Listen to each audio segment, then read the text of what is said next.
n'accepterons pas que la ressource eau soit exploitée à partir de notre nappe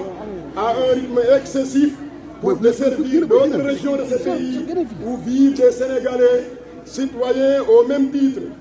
que les populations du Diobass, alors que ces dernières se meurent de soif. Face à l'opinion, nous répétons que l'injustice que subissent ces populations pourrait s'apparenter aujourd'hui à un crime contre l'humanité. L'eau n'est pas seulement indispensable à la vie, elle est la vie en elle-même. Fort de ce constat, nous exigeons du président de la République, garant de l'équité et de la justice sociale, qu'une telle injustice soit réparée et que tous les villages de la commune soient branchés au réseau des forages à grande envergure, dit de Tasset, réalisé dans le cadre du PMI, destiné à renforcer l'adduction en eau de Dakar, dont 10 effectivement fonctionnels sont localisés dans la commune de Notto Diobass, ajouté à ceux réalisés dans le cadre du projet Noto Ndiosmone Palmarin et qui ravitaille en eau une bonne partie de la région de Fatick, avec un rayon qui s'agrandit pour desservir les 12 îles du Saloum. Pendant ce temps, la pénurie d'eau depuis plus de 2 ans continue à sévir et à précariser le quotidien des populations de cette localité. Par ailleurs, nous exigeons du président de la République que la vitesse exponentielle à hauteur de 20 millions de litres d'eau par jour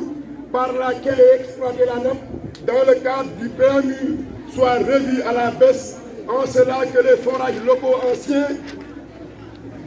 et qui captent une nappe superficielle sont promis à mourir de leur bermoire. Il faut aussi ajouter que la plupart de ces forages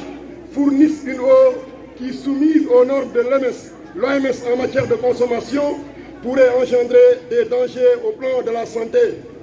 Parlant de la nappe, nous voudrions aussi préciser que la vallée fossile du Diobass, tant chantée, tant fertile et qui a toujours joué un rôle décisif dans le développement local, est aujourd'hui empreinte à l'aridité. Les vergers se meurent et l'agriculture hors saison qui se pratiquait dans cette zone-là est évidemment menacée.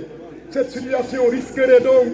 d'entraîner d'énormes périls au niveau de notre environnement.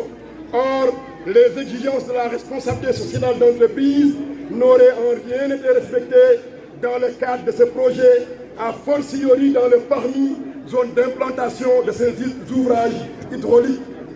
À cela s'ajoute que cette ressource exploitée est un bien commun vis-à-vis duquel nous devons aussi penser aux générations futures dans la logique du développement durable. C'est dans cette même dynamique d'idées que nous avisons l'État du Sénégal et interpellons le directeur de l'OFOR pour leur dire que les populations sont déterminées à bouter hors de ce terroir du refus la société Aquatech dont l'incompétence et le manque de respect manifeste, entraînant une trahison du contrat qui est lié aux populations sur toute la ligne, a fini par tuer nos forages locaux dont la nappe aujourd'hui est fortement sollicitée par ceux du PMI. À cet effet, nous exigeons une rupture avec cette société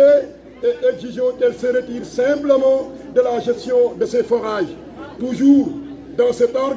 nous nous opposons également au fait que le prix du mètre cube d'eau qui avoisine les 400 francs soit plus cher dans les zones rurales qu'en ville, ce qui est lié au principe de la privatisation que nous récusons avec véhémence. Le Diobass a construit Ila Touba par les carrières de Pout et de Ngollar dont les contrats jusqu'ici sont litigieux car opaques. Aujourd'hui, il est sur le point d'abreuver une bonne partie du Sénégal, mais rien de tout cela n'a jamais profité aux populations qui ne demandent plus qu'à être respectées car leur dignité